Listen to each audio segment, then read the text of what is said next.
కాళేశ్వరం ప్రాజెక్టుపై సీఏజీ ఇచ్చిన రిపోర్టు 100% ఖచ్చితమైందని మంత్రి ఉత్తమ్ కుమార్ రెడ్డి తెలిపారు.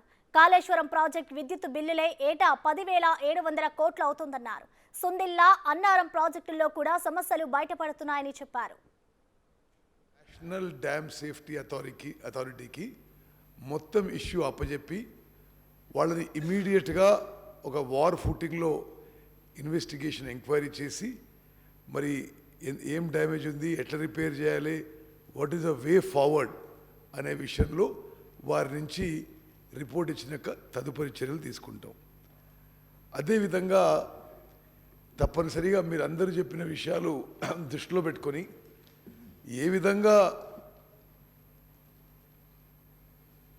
కాళేశ్వరం ప్రాజెక్టు మాకెన్ని ఆ మొత్తం ప్రాజెక్ట్ మీద మాకెన్ని అనుమానాలు అపోహలున్నా ఈ బ్యారేజెస్ తిరిగి లైన్లో తీసుకొని రిపేర్ చేయించి ఏ విధంగా తిరిగి మరి ప్రాజెక్ట్ మొత్తం కూడా మరి రైతులకు ఉపయోగపడే విధంగా చేయాలనో ఒక కన్స్ట్రక్టివ్ పాజిటివ్ యాటిట్యూడ్తో ముందుకు పోతామని చెప్పి కూడా నేను మనవి చేస్తున్నాను. దట్ ప్రాణైతే చేవెళ్ళైనా సరే, మరి పాలమూరు రంగారెడ్డికి ముందున్న వర్షం అయినా సరే, అదేవిధంగా ఖమ్మం జిల్లాలో రాజీవ్ సాగర్, ఇందిరాసాగర్ ప్రాజెక్ట్ అయినా సరే, గత ప్రభుత్వం అంతకుముందున్న కాంగ్రెస్ ప్రభుత్వంకి పేరు రావద్దు, మాదే మార్క్ ఉండాలి, అదేవిధంగా ఏం మతలబు ఉందో ఏమో కానీ మరి ప్రాజెక్ట్ కాస్ట్లు కూడా అనేక రెట్లు పెంచేసి ఆ ప్రాజెక్టుల ఒరిజినల్ డిజైన్ని మార్చి చేసే విధానం ఏదో ఉందో అది రాష్ట్రానికి నష్టం జరిగిందని మా ప్రభుత్వం ఒపీనియన్ని మనం చేస్తున్నారు. ఉదాహరణకి ప్రాణహిత చేవళ్ళకి ఇప్పుడు ముఖ్యమంత్రి గారు మీరేసిన ఇంజనీర్స్ కమిటీ రిపోర్ట్ సుదీర్ఘంగా చర్చించారు. చాలా స్పష్టంగా 152 కాకుంటే 151 ఏదో విధంగా పక్క రాష్ట్రాన్ని ఒప్పించి అదే ప్రాజెక్టుతో ముందుకు పోయి ఉంటే 40,000 కోట్లు అయిపోయేది, తెలంగాణ రాష్ట్రానికి మేలు జరిగేది. మీరు తీసుకున్న కాళేశ్వరం ప్రాజెక్టుపై నిర్ణయం ఇది తప్పుడు నిర్ణయంగా మేము భావిస్తున్నాం. సిఏజీ కాళేశ్వరం ప్రాజెక్టుపై స్పీకర్ సార్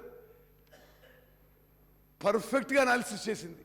అసలు ఏంది, ముందు కాస్ట్ ఎంత, తర్వాత కాస్ట్ ఎంత, కాస్ట్ బెనిఫిట్ కాస్ట్ రేషియో ఎంత, మరి డెట్ బర్డన్ ఎంత, పవర్ కాస్ట్ ఎంత, సిఏజీ రిపోర్టు మేము పరిగణలోకి తీసుకుంటాం.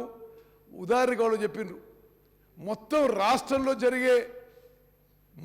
రాష్ట్రంలో ఉన్న పవర్ కన్సంప్షన్ కంటే కాళేశ్వరం ప్రాజెక్టు నడిచినప్పుడు అది ఆ పంపులను నడిపినప్పుడు రాష్ట్రంలో పవర్ కన్సంప్షన్ కంటే ఎక్కువ ఉంటుంది. పవర్ కన్సంప్షన్ 10,000 కోట్ల ఖర్చు ఉంటుందని, బెనిఫిట్ కాస్ట్ రేషియో రూపాయి ఖర్చు పెడితే రిటర్న్ 50 పైసలు వస్తుంది.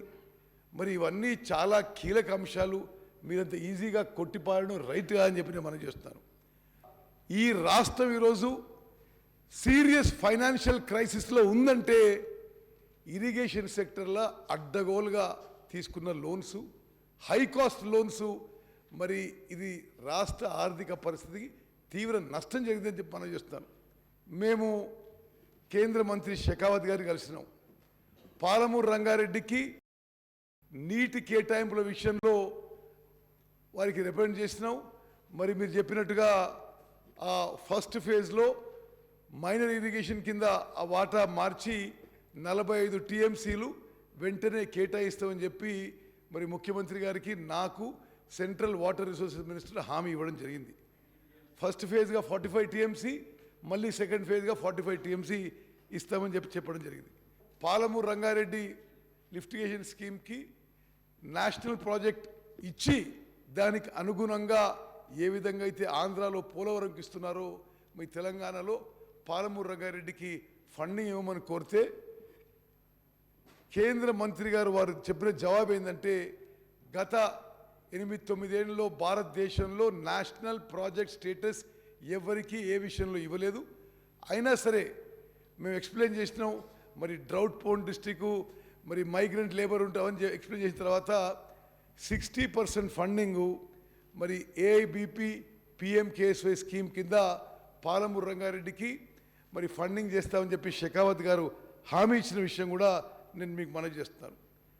నాగార్జున సాగర్ శ్రీశైలం ప్రాజెక్టు ఈ ప్రభుత్వం కేఆర్ఎంబికి హ్యాండ్ ఓవర్ చేసే ఇంటెన్షన్ లేదు అని చెప్పి నేను ముగించుకుంటున్నాను.